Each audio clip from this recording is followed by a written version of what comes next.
Gloire à Dieu, alléluia, que le Seigneur soit glorifié et soit adoré. Prions le Seigneur. Notre Père, notre Dieu, nous te disons merci de nous donner encore l'opportunité d'être là, vivant, debout, et Seigneur, et écoutant ta parole. Parle-nous, enseigne-nous encore et encore. Surtout que je diminue, que toi seul sois glorifié. Parle à nos cœurs, au nom de Jésus-Christ. Amen. Bien-aimés frères et sœurs, vous tous qui nous suivez, que le Seigneur vous bénisse et qu'il vous garde. Tite, chapitre 1, le verset 16. Tite, chapitre 1, le verset 16, dans le Nouveau Testament. Ils font profession de connaître Dieu, mais ils le renient par leurs œuvres, étant abominables, rebelles et incapables d'aucune bonne œuvre. Amen. Voilà ce que dit Tite par l'Esprit de Dieu. Vous savez tous que Paul a écrit à Tite pour lui donner des recommandations, des instructions.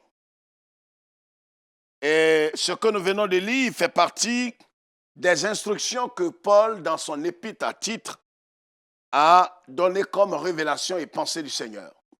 Bien-aimés frères et sœurs, nous sommes aujourd'hui pour ceux qui ont reçu Christ et qui ont le témoignage du Saint-Esprit qu'ils sont passés des ténèbres à la lumière, selon Romains chapitre 8, le verset 16, qui ont la vie éternelle. Si, comme Paul le dit aux Corinthiens dans sa deuxième épître, il dit, si quelqu'un est en Christ, pas si quelqu'un chemine simplement avec le Christ, mais si quelqu'un est en Christ. Si quelqu'un a reçu Christ, il devient une nouvelle création, les choses anciennes sont passées et toutes choses sont devenues nouvelles. Bien-aimés frères et sœurs, c'est important que nous comprenions ces choses importantes. Vous comprenez?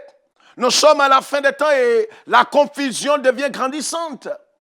Des gens se réclament de Christ. Des gens disent, j'appartiens à Jésus. Celui-là dit, je viens de me faire baptiser, confirmer. Celui-là parle des langues, celui-là prophétise, celui-là tombe en transe. La confusion devient grande. Et le Seigneur parle de livrer du blé en Matthieu, en parlant de ceux qui n'ont pas reçu véritablement la sémence incorruptible, qui ne sont pas nés de nouveau et qui ne sont pas passés des ténèbres à la lumière, mais qui ont l'aspect extérieur. Ils ont la forme extérieure des croyants. Ils ressemblent trait pour trait au blé, mais ils ne sont pas le blé. Ils ne sont pas véritablement ensémencés. Et cela crée la confusion aujourd'hui. Et aujourd'hui, le monde est confus, le monde chrétien est confus. On se réclame de Jésus, on parle de Jésus, on sait Jésus. Mais est-ce que véritablement nous appartenons à Christ? Est-ce que Christ nous connaît? Les gens de Matthieu 7, 21 à 22, la Bible dit, et c'est le Seigneur qui le dit, au dernier jour, plusieurs viendront et diront, Seigneur, n'avons-nous pas prophétisé en ton nom? N'avons-nous pas chassé des démons en ton nom? N'avons-nous pas fait des miracles en ton nom, Seigneur? Et Jésus, notre Seigneur, répondra, je ne vous ai jamais connu, ouvriers d'iniquité. Comment est-ce que les gens peuvent faire des miracles et ne pas être connus de Jésus? Le thème que je voudrais vous proposer aujourd'hui, humblement, est intitulé « Ils connaissent sans connaître ». Ils connaissent sans connaître. Ils connaissent, ils ont cette connaissance. Comme le diable, lui aussi, croit en Dieu. Ils connaissent Dieu, mais sans le connaître. C'est pourquoi je parle de « ils connaissent sans connaître ». M'entendez? Et Paul, dans son épître à Tite, ici dit, ils font profession de connaître Dieu. Voici ce qui est clair. C'est pourquoi plusieurs aujourd'hui, ceux qui se réclament de Christ et de Dieu, ils connaissent, mais sans connaître véritablement. Pourquoi la confusion est grande dans nos milieux, dans nos rangs? Pourquoi est-ce qu'aujourd'hui, l'Église est en train d'être secouée de l'intérieur? Parce que l'apôtre Jean le dit, ils sont sortis du milieu de nous, mais ils n'étaient pas des nôtres. Il y a des gens qui sont parmi nous, mais qui ne sont pas des nôtres, qui ne sont pas véritablement enfants de Dieu. Vous m'entendez? Qui n'ont pas l'esprit de Christ. L'apôtre le dit encore en Corinthiens, l'apôtre Paul. Il dit, si quelqu'un n'a pas l'esprit de Jésus, il n'appartient pas au Seigneur. Et il dit ici dans cette épître à Tite, il dit, ils font profession de connaître Dieu. C'est le premier signe qui caractérise ces hommes, qui connaissent sans connaître. Ils font profession. Ça veut dire que c'est des gens qui démontrent qu'ils connaissent Dieu. Ils marchent avec Dieu. Ils parlent avec Dieu. Vous allez les trouver partout dans tous les milieux évangéliques et protestants. Dans toutes ces obédiences. Ils vous diront, mais nous connaissons Dieu. Je parle avec Dieu. Dieu m'a donné une révélation. Dieu m'a donné une pensée. Dieu m'a donné une parole. Ils font profession de connaître Dieu. Mais le vrai problème, c'est qu'ils ne le connaissent pas véritablement. Parce que s'ils connaissent Dieu, ils vont marcher conformément à la pensée, l'esprit de Dieu. Mais leurs œuvres trahissent leur vie. C'est pourquoi la confusion est grande. Ils connaissent sans connaître. Ils se vantent de connaître Dieu. Et aujourd'hui, l'Église est secouée, perturbée, agitée. Pourquoi? Parce qu'ils font profession de connaître Dieu. Ils font profession de connaître Dieu. Certains ont des diplômes, certains ont des titres, en voyant simplement même les titres aujourd'hui dans l'Église. C'est ridicule, mais... Et c'est ce qui montre qu'ils font profession de connaître Dieu. Vous savez, plus votre titre est grand, plus vous donnez l'impression que vous le connaissez, que vous êtes le neveu de Dieu. Dans les milieux évangéliques et protestants, dans certains milieux mal affermis. Alors, quand vous avez un titre, et c'est pourquoi, alors si vous dites que vous êtes simplement un pasteur ou un évangéliste, on ne vous prendra pas au sérieux. Dans beaucoup de milieux. Mais dès que vous êtes un révérend, vous êtes un bishop, rien contre cela. Vous êtes un archevêque, ou vous êtes un cardinal, ou vous êtes un patriarche. Alors là, on vous prend au sérieux. On va vous dérouler le tapis rouge. On va vous donner les honneurs dus à votre rang. On vous fera des offrandes dues à votre rang et à votre qualité. Vous voyez pas les bassesses? Vous voyez pas où on est en train de tomber là? Ce qu'on a critiqué chez les autres. Il y a moins 400, 500 ans. Aujourd'hui, ces choses sont dans nos milieux. Ils font profession de connaître Dieu. Ils donnent l'aspect extérieur de connaître Dieu. On a des autocollants, j'en ai aussi. On a des artifices religieux. On a toutes sortes de choses qui montrent qu'on connaît Dieu et qu'on est familier à Dieu, on le connaît, on pratique Dieu. Mais on se trompe nous-mêmes parce que Dieu, vaut mieux que Dieu nous connaisse. Parce que le Seigneur dit que je connais ceux qui m'appartiennent. Voyez, c'est tragique de connaître Dieu sans qu'il ne vous connaisse. Vous m'entendez là? Je préfère que Dieu me connaisse parce qu'il dit, il connaît ceux qui lui appartiennent. Il dit, mes brebis entendent ma voix et me suivent. Je connais mes brebis. Et il dit, mes brebis me connaissent. Mais c'est lui d'abord qui nous connaît. Malheureusement, aujourd'hui, pourquoi la confusion est grande? Parce qu'ils connaissent sans connaître. Ils ont toutes sortes de connaissances. Ils ont des dons trafiqués, des dons imaginés. Ils ont toutes sortes d'artifices pour montrer à tous ceux qui les suivent, à tous ceux qui sont autour d'eux qu'ils connaissent Dieu et qu'ils sont des professionnels dans la connaissance de Dieu. Vous vous trompez vous-même. Bien-aimés frères et sœurs, ressaisissons-nous. Nous nous tenons ici pas comme des gens au-dessus de vous, nous sommes vos frères. C'est pourquoi les titres ronflants que souvent certains, quand ils nous appellent, oh, pasteur, bishop, archevêque et tout, épargnez-nous de ces titres ignobles. Épargnez-moi personnellement. Je suis votre frère, je suis prédicateur, je ne suis pas meilleur que vous. Je ne suis qu'un serviteur inutile, un serviteur esclave. C'est vrai, les autres vous ont dit qu'ils sont apparus pour être servis. Moi, je ne suis qu'un serviteur inutile. D'accord? Je ne suis pas mieux. Mais c'est une grâce. Vous comprenez?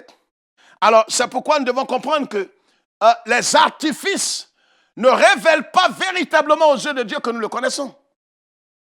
Même s'ils font des miracles, comme les gens de Matthieu 7, 21 à 22, ils ont fait des miracles, ils ont prophétisé, ils ont dit des choses qui sont exactes.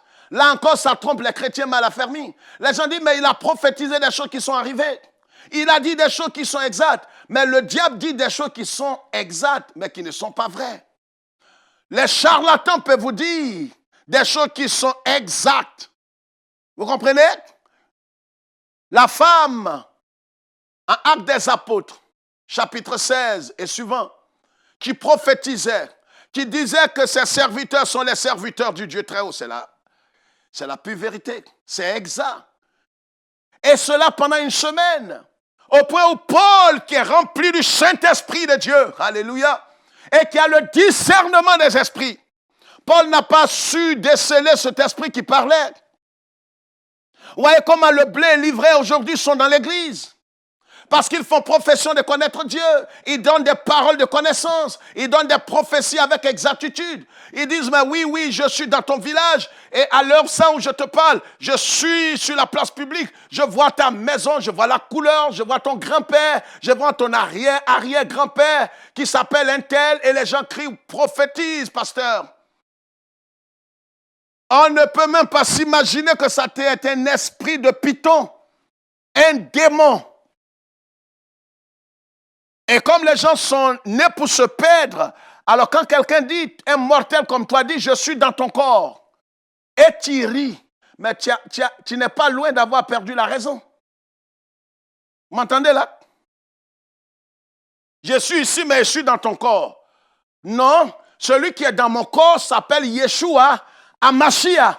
Il s'appelle Jésus-Christ. C'est lui seul qui est dans mon corps. Je suis le temple de Dieu. Je ne peux pas être le temple d'un prophète. Vous me comprenez là? On est tombé dans les bassesses. Revenons à l'évangile et à la simplicité. Vous aimez les choses compliquées. Que les gens aillent masser vos femmes, aillent oindre vos femmes dans leur intimité, qu'un prophète aille se coucher sur toi, femme mariée, mais tu as perdu, tu es une prostituée. Tu es une prostituée. Je persiste et je signe. Une femme infidèle. Tu n'es pas digne. Il y a des prophètes gynécologues aujourd'hui qui vont jusqu'à mettre de l'huile sainte dans la partie intime d'une femme. Mais pourquoi vous acceptez ces bêtises? Mais parce que cette femme même a un esprit d'adultère. Vous comprenez? Sortez de ces loges, sortez de ces endroits, ces lieux d'attente pour l'enfer là. Sortez de là. Sortez de là, ça fait mal, mais nous persistons. Ça ne vous fait pas plaisir, mais je ne cherche même pas à vous faire plaisir. Je n'amuse pas la galerie. Vous comprenez? Ils font profession de connaître Dieu. Et c'est ce qui jette l'opprobre sur l'église de Jésus-Christ. Toutes sortes de plaisantins, de vendeurs d'illusions. Des chrétiens immatures qui courent ça et là à la recherche du sensationnel, de l'émotionnel. Craignons Dieu. Est-ce que nous le connaissons vraiment? Jésus dit, si vous m'aimez, si nous l'aimons, c'est que nous l'avons connu. Et si nous le connaissons, nous devons garder ses commandements. Et le Seigneur dit, vous les reconnaîtrez, pas par leurs dons. Vous ne les reconnaîtrez pas parce qu'ils tombent en transe et pas la langue et vous disent qu'ils sont dans votre corps, dans votre village ou ceci ou cela. Mais vous les reconnaîtrez par le fruit qu'ils portent. Est-ce qu'il est humble? Est-ce qu'il aime son prochain? Est-ce qu'il aime Dieu de tout son cœur? Est-ce qu'il est dans la sainteté? Parce que Dieu ne juge pas par la puissance, il juge par la sainteté. Il est puissant, mais vous savez ce qu'il fait. On opère des miracles, à la fin on découvre que c'est un monsieur lui aussi qui donne ses fesses à quelqu'un d'autre, à son ami garçon. Il est puissant, il opère des miracles, mais il a plusieurs femmes et plusieurs maîtresses. Vous comprenez là? Mais les miracles sont là, c'est ce qui est arrivé à Samson. L'onction ne vous transforme pas. Soyez éclairés. Vous m'entendez là? Je crois à l'onction. Et j'expérimente l'onction sans fausse modestie depuis plus de 30 ans. Vous comprenez? J'ai vu des stériles avoir des enfants. J'ai vu des femmes qui avaient le cancer de sein, qui ont été guéries. Est-ce que c'est moi qui les guéris? Soyons sages et intelligents. Je ne guéris personne, c'est Jésus qui guérit. Et je n'ai pas besoin de mettre une bâche pour danser. Je n'ai pas besoin qu'on cite mon nom parmi ceux qui ont été guéris. Non. Parce que c'est Jésus qui le fait, ce n'est pas nous. C'est pourquoi si des miracles ont été opérés par votre canal, bénissez Dieu. Ce n'est pas vous. Ne vous glorifiez pas et ne marchez pas comme des dindons. Vous comprenez là? J'ai des dons de guérison. Toi, tu en as des dons. Le seul don que tu as, c'est le péché. Tu n'as aucun don. Ce sont les dons du Saint-Esprit. On s'exprime mal. Toi, tu as quel don? J'ai les dons de temps. J'ai les dons. Tu n'as aucun don. Sois intelligent. Apprends à parler. Ce sont les dons du Saint-Esprit. Et si c'est Jésus qui guérit les malades, pourquoi tu te comportes comme si c'est toi qui les guérissais? Si c'est Jésus qui les guérit, amène les gens à donner gloire à Jésus. Voyez, Paul, avec cette femme qui était animée d'un démon, un python de divination, un esprit de divination. C'est au bout de 7 jours que Paul a décelé cet esprit. Voyez comment l'ivraie et le blé sont identiques. La confusion est grande parce que les faux et les vrais cheminent ensemble. Il faut un grand discernement pour savoir que celui-ci est faux et que cette doctrine n'est pas la doctrine de Christ. Ils font profession aujourd'hui. Tout le monde parle de Jésus. Allez sur les réseaux sociaux, lui, il parle de Jésus. Pendant qu'il parle de Jésus, regardez bien sa vie. Regardez véritablement sa vie. Est-ce qu'on voit Christ glorifié dans son corps? On voit Christ glorifié dans son habillement? On voit Christ glorifié dans son langage? Est-ce qu'on voit Christ glorifié? Non, sa bouche pâle. Et tous parlent de Jésus. Ils font profession de le connaître. Mais la Bible dit ici, mais ils le renient par leurs œuvres. C'est-à-dire, en même temps qu'ils brandissent Jésus, de la main gauche ou de la main droite, la main gauche a les orgies, la main gauche a la pornographie, la main gauche a le divorce, la main gauche a toutes sortes de perversions. Ils peuvent parler de Jésus, c'est ce qui a séduit plus d'une personne. Regardez aujourd'hui dans certains milieux, ce sont des séducteurs, des coachs. Ils se font appeler des coachs, maintenant des pasteurs coachs. Ils vous parlent du développement de soi. Ce n'est rien de biblique. Ce n'est rien de biblique, le développement de soi, l'estime de soi. Quand la Bible parle de renoncer à sa vie, et vous disent non, Jésus ment. Jésus ne dit pas vrai. Il faut développer le moi. Or, le moi a revêtu la nature de Satan, la chair. Vous comprenez? C'est pourquoi l'apôtre Paul, en Galates 5, dit ceux qui marchent selon la chair n'hériteront point le royaume des cieux. Mais les prospéritistes, ceux qui vous enseignent l'évangile de prospérité, qui vous parlent du développement de soi, l'estime de soi, ils vous demandent de considérer la chair de péché et de mort, d'honorer et de donner une grande place à la chair. Ce qui est contraire à l'évangile est contraire aux épîtres. Bien-aimés frères et sœurs, ils connaissent sans connaître. Et j'ose croire que vous n'êtes pas au nombre de ces personnes qui font tapage, qui font croire aux hommes qui connaissent Dieu, mais leur cœur, leurs œuvres. Voyez, on n'est pas sauvé par les œuvres. L'apôtre Paul le dit en Éphésiens chapitre 2, le verset 8, que nous connaissons très bien. Nous sommes sauvés par la grâce. C'est par la grâce que nous sommes sauvés par le moyen de la foi. Et cela ne vient pas de vous, afin que personne ne se glorifie. Mais en même temps, il faut savoir que les œuvres, les bonnes œuvres, révèlent que véritablement nous avons rencontré Christ et que nous avons reçu le salut. Ce n'est pas par les œuvres qu'on est sauvé, mais les œuvres révèlent l'authenticité du salut. C'est pourquoi l'apôtre Jacques dira que la foi sans les œuvres est morte. Vous comprenez? La foi sans les œuvres est morte. Et la Bible dit ici qu'ils font profession non seulement de connaître Dieu, mais ils le renient par leurs œuvres. Ils les renient par leurs œuvres. Ils renient Christ par leurs œuvres. Comment des gens peuvent prétendre connaître Dieu et le renier en même temps? En même temps qu'il dit Jésus est bon. En même temps qu'il dit Jésus est le sauveur. Allez voir la vie qu'il mène. Des pédophiles, des homosexuels, des lesbiennes, prophétesses. On doit se prosterner comme certaines femmes à Abidjan, des prophétesses. Et des gens qui ont l'intelligence. J'ai vu des professeurs d'université se prosterner devant ces femmes prophétesses abominables. On se prosterne ventre contre terre. On lèche leurs pieds. Vous direz, pasteur, tu exagères. Mais venez. À Abidjan, plusieurs savent. Beaucoup de prophétesses, Jézabel. Regardez leur visage, leur maquillage et toutes ces choses. C'est propre à elles. Mais jusqu'à aller se prosterner. J'ai reçu un couple qui se prosternait chaque fois. Et ils ont entendu le message. Ils sont sortis de là, de cette caverne de l'enfer. On ne peut pas se prosterner devant un mortel. C'est ignoble, c'est de l'idolâtrie. Vous comprenez là? Et aujourd'hui, beaucoup de femmes en Afrique et principalement à Abidjan, des prophétesses. Elles passent, on se prosterne. Quelle bassesse. Tu peux permettre à ton mari même de se prosterner, mais pas les fidèles. Parce que je vous ai toujours dit, vous êtes des brebis, mais vous êtes les brebis du Seigneur et non des moutons. Vous n'êtes pas des moutons, vous êtes des brebis du Seigneur. Ne vous prosternez pas devant un pasteur, futur grand, et peut-être qu'il a son doctorat en divinité ou en ciel. Peu importe, c'est pour sa famille.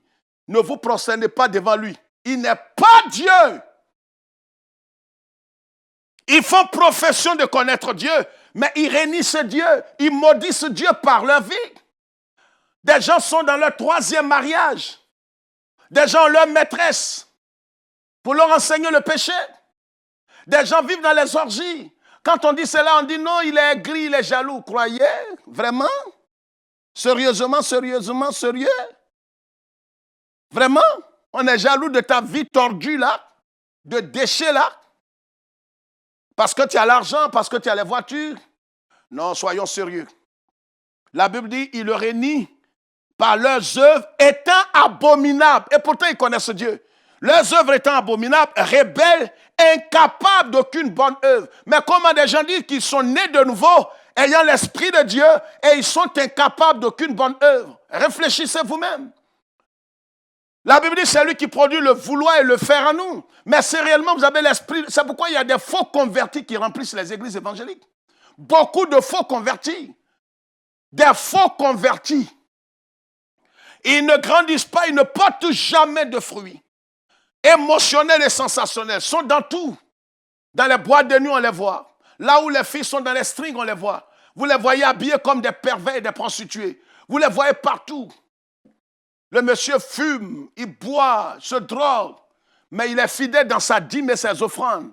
Le pasteur n'ose pas en parler de peur qu'il perde, entre guillemets, sa brebis, qui donne la dîme et les offrandes, parce que parmi ces gens, ils disent que l'argent n'a pas d'odeur. Ils connaissent sans connaître véritablement Dieu. Ne soyez pas au nombre de ces gens.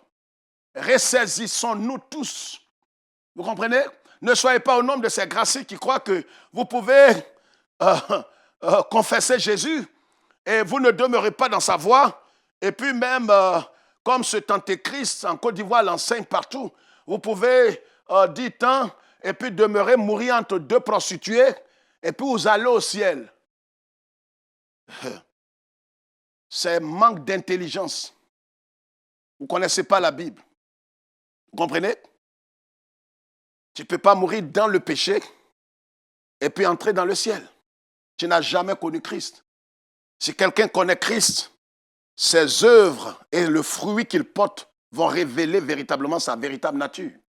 Vous comprenez? Si quelqu'un dit qu'il aime Dieu et qu'il ne hait pas le mal, il n'a jamais connu le Christ. Bien-aimés frères et sœurs, que le Seigneur nous aide. Exposons-nous au Saint-Esprit pour qu'il nous transforme davantage. Ils connaissent sans connaître. Ils connaissent beaucoup de choses au sujet de Dieu. Dieu n'a pas dit de connaître des choses à son sujet. Il dit de le connaître lui-même. Les gens peuvent être en Afrique, connaître des choses au sujet des États-Unis, mais ils n'ont jamais été aux États-Unis. Que ce ne soit pas notre histoire. Jésus ne dit pas d'apprendre des choses à son sujet. Il dit de le connaître et de le recevoir pour avoir la vie éternelle.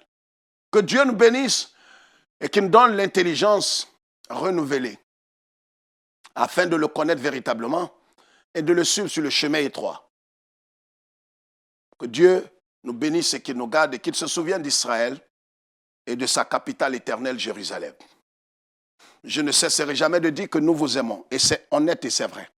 C'est pourquoi nous vous exposons la parole de Dieu. Ça peut ne pas vous plaire, mais on ne cherche pas à vous faire plaisir.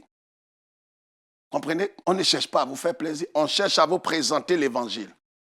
Pas comme dans les églises, les gens disent non, ça ne me plaît pas, ne prêche plus ça. Ici, que ça te plaise ou pas, on te présente. Que Dieu nous garde et qu'il nous bénisse. Shalom.